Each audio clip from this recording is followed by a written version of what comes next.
Morning students. 8वीं class में हम चैप्टर पढ़ रहे हैं 6वां। इसका नाम है वर्ग और वर्गमूल, जिसमें हमारे पास 6.2 प्रश्नावली कंप्लीट हो गई थी। आज हम 6.3 प्रश्नावली पढ़ रहे हैं।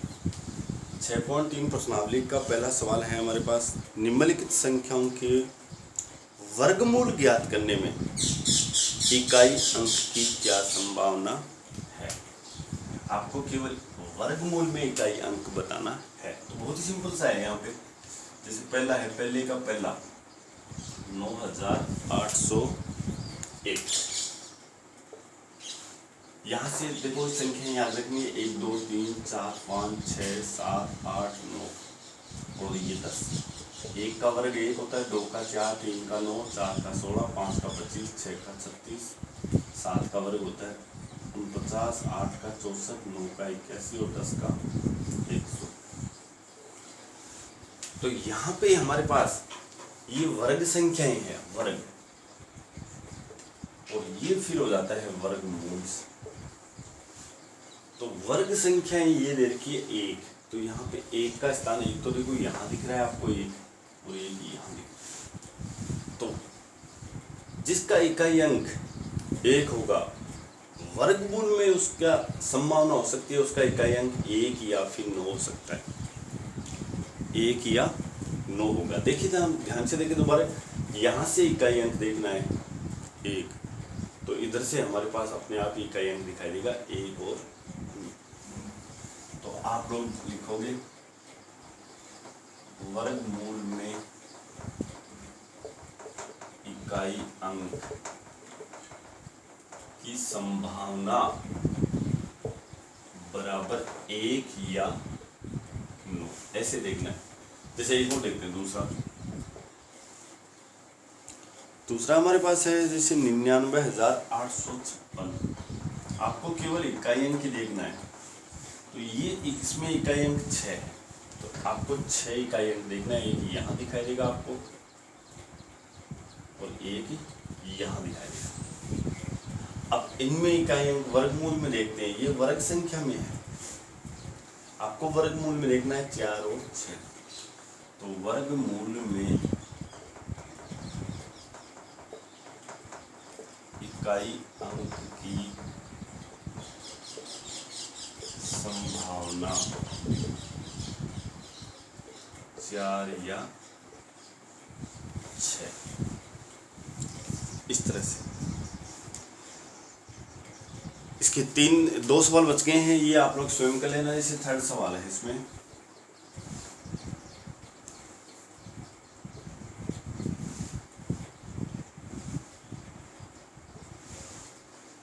नौ 9,98,001। चौथा,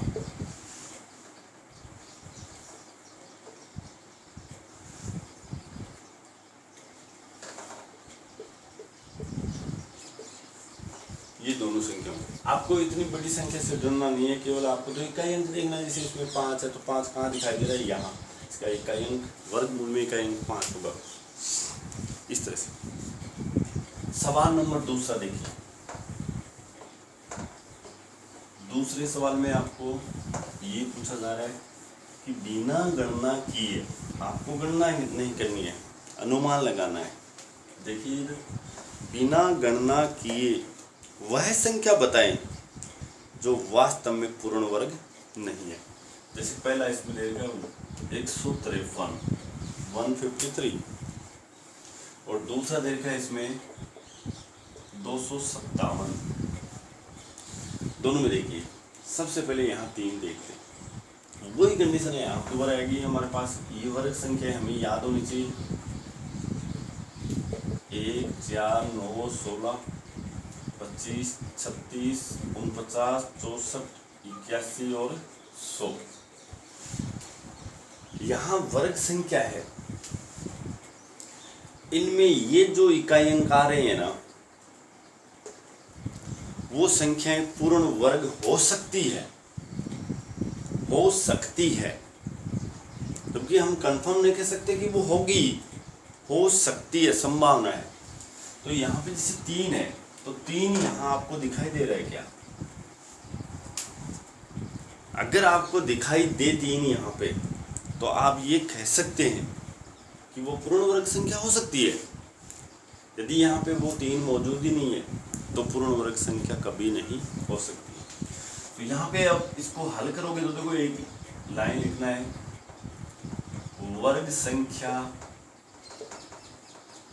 वर्ग संख्याओं में इकाई अंक 3 नहीं आता है, इसलिए 153 पूर्ण वर्ग संख्या नहीं हो सकती। इस तरह से, इसी तरह से जैसे 7 है हमारे पास, तो यहाँ पे आपको 7 का भी स्थान नहीं दिखाई देगा। यही ऐसा कैसा इसमें लिख दो, वर्ग संख्याओं में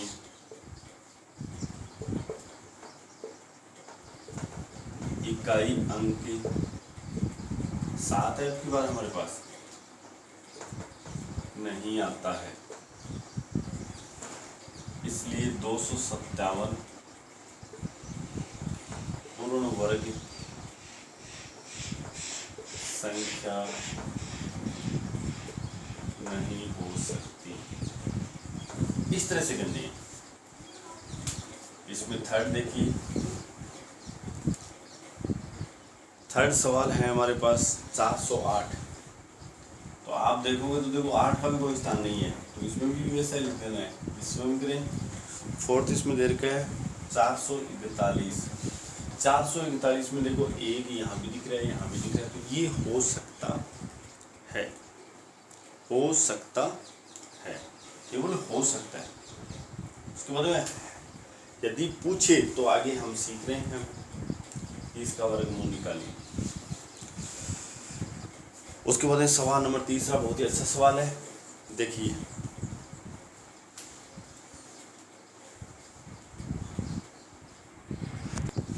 तीसरा सवाल है, इसमें बार बार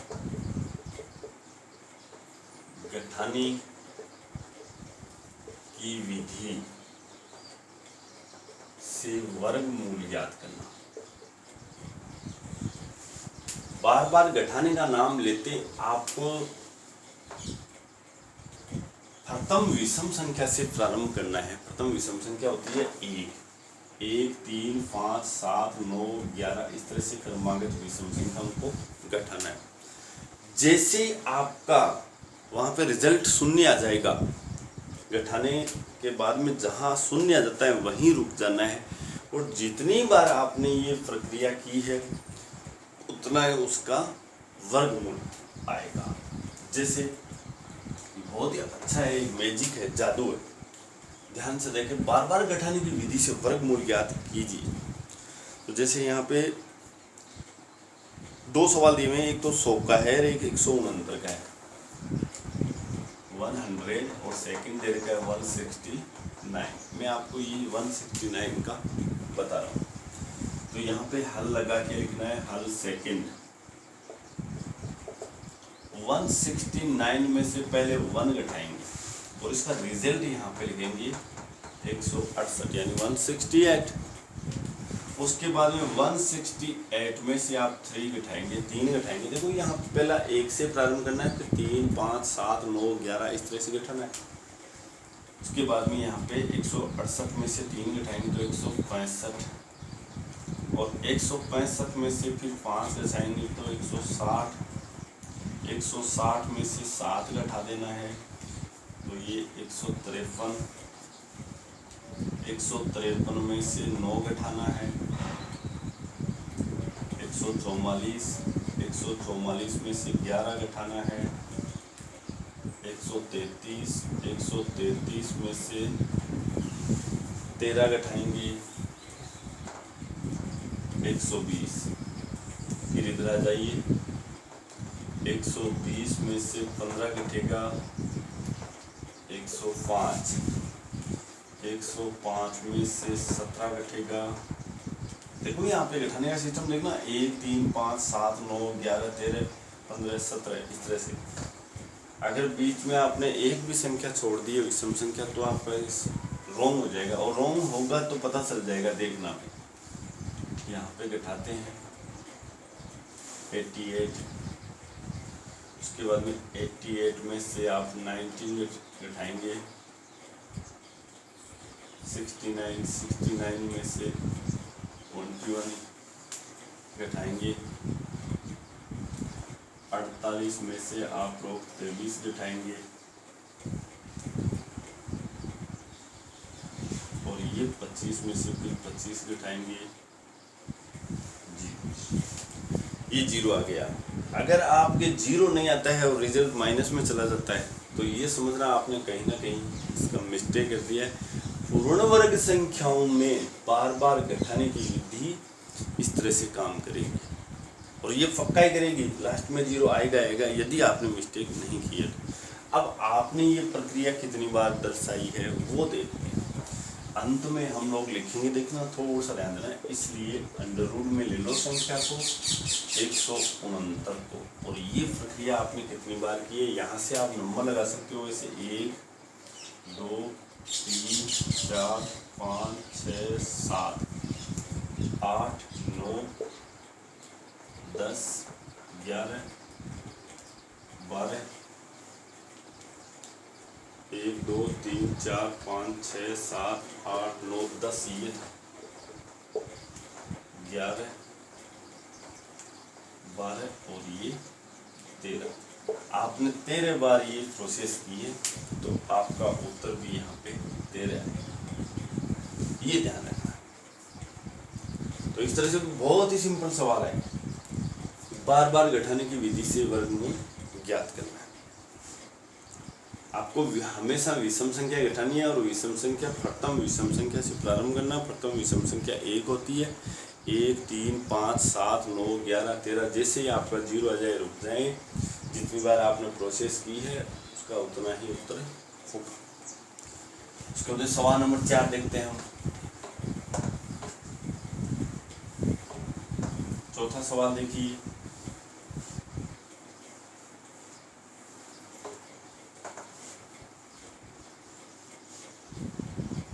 चौथा सवाल है अभाज्य गुणनखंड विधि से निम्नलिखित संख्याओं के वर्गमूल ज्ञात कीजिए। बहुत ही सिंपल है, अभाज्य गुणनखंड विधि से करना है। अभाज्य गुणनखंड विधि से वर्गमूल, ये चौथा सवाल। जैसे इसमें पहला सवाल देखते हैं, 729 हल। 729 के अभाज्य गुणनखंड आप इस तरह से निकालो। ये तो निश्चित है कि इसमें 2 का भाग तो नहीं जाएगा, 2 का नहीं जाएगा तो 2 4 6 सम संख्या किसी भी सम संख्या का नहीं जाएगा। उसके बाद में 3 का भाग चेक करने के लिए आपको विभाजितता का नियम याद रखना है। अंकों को जोड़ो, 9 2 11 और 7 18 होता है। 18 में 3 का भाग जाता है, इसलिए 3 का चला जाएगा। 3 दूनी 6, 3 चौक 12, 3 3 9, पुनः 3 का जाएगा क्योंकि 4 और 3 7 2 9 है, 3 8 24, 3 एकम 3, पुनः 3 का जाएगा 27 बार, 3 का जाएगा 9 बार, 3 का जाएगा 3 बार 1। अब यदि पूर्ण वर्ग संख्या है तो इसके 2 के समूह बनेंगे इस तरह से। आप यहाँ पे इस तरह से लिखा देना इसमें, इसलिए अंडर रूट में संख्या लो 729, और यहाँ पे आप लोग लिखोगे पहला जोड़ा 3 का बना, दूसरा जोड़ा भी 3 का है, और तीसरा जोड़ा भी 3 का, यानी क्या हो जाएगा इसमें 27। उसके बाद में इसमें एक सवाल और देख सकते हैं, जैसे बड़ा सवाल लेते हैं हम, 4000। चौथा सवाल है 4096, इसको देखते हैं। तो यहाँ से हल लगाना है इसमें, और इधर 4096 की आप लोग अभाज्य गुणनखंड करेंगे। ये अभाज्य गुणनखंड आपको फेर में दिखाना है। 2 का भाग जाएगा इसमें अवश्य, 2 दूनी 4 0, 2 चौक 8, 8 दूनी 16, पुनः 2 का जाएगा, दोबारा जाएगा वापिस 2 का जाएगा, फिर जाएगा 2 का, अभी भी 2 का जाएगा, 2 का जाएगा 16। अब आगे देख लीजिए यहाँ पे 2 का देंगे तो 8, 4, इस तरह से। और यहाँ से हम समूह बनाएंगे, देखो 1 2 3 4 समान संख्याओं के बनाने हैं समूह है। ये नहीं कि आप भिन्न भिन्न संख्याओं के 2 और 3 आ गया उसका भी समूह बना दो, गलत हो जाएगा। तो ये कंप्लीट बन गए हैं। तो इसके आगे लिख लेना, अंडर रूट के अंदर लो इसको, और पहला 2 का, 2 के देखो 1 2 3 4 5 6 बन गई, 2 गुना 2 गुना 2, 2 गुना 2 गुना 2, और आपका उत्तर हो जाएगा। इन तीनों को 2 से गुना करेंगे तो 8 आएगा, 8 को फिर 8 से गुना कर लो 64। इसकी जांच करनी है तो 64 को 64 से गुना कर लो, 64 का वर्ग संख्या निकाल लो। इसी तरह से एक और देखते हैं, इसमें ये उतार लीजिए पहले, और अब देखिए एक सवाल और देख लेते हैं, इसके बाद में आगे वाला देखते हैं। 9216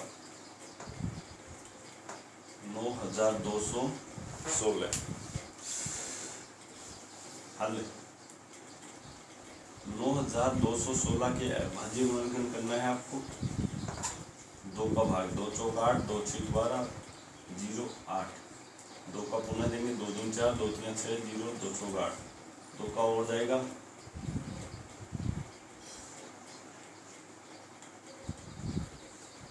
2 का देंगे, 2 दूनी 4, 2 का और देंगे,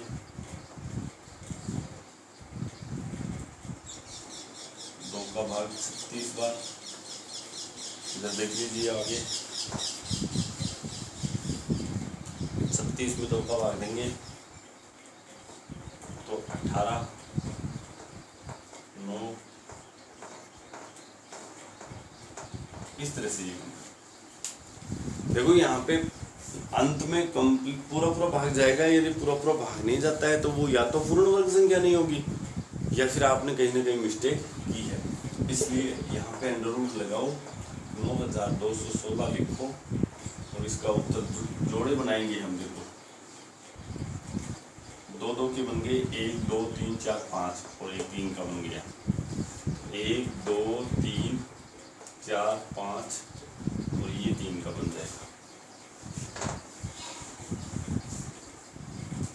अब आप इनको गुना कर लेंगे, 2 दूनी 4, 4 दूनी 8, 8 दूनी 16, 16 दूनी 32, 32 को यदि 2 से गुना करेंगे तो 32 को 3 से, 3 दूनी 6, 3 की 96 इसका उत्तर होगा।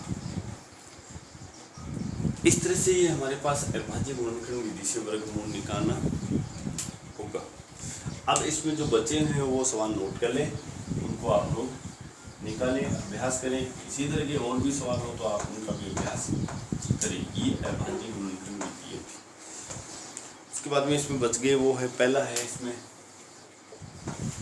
बता दिया था मैंने, दूसरा लिख लीजिए आप 400, तीसरा है इसमें 1764, चौथा बता दिया था, पांचवा देखेंगे। पांचवा हमारे पास है 7744, छठा है 9604, सातवां है यहाँ पे 5929, आठवां है बता दिए मैंने, नौवां देखिए, नौवां है हमारे पास 529 और 10वां है इसमें 8100। ये सवाल इसमें आपको करने। इस तरह से 6.3 प्रणाली के 4 सवाल कंप्लीट हो गए। बाकी सवाल हम कल देखेंगे। Thank you.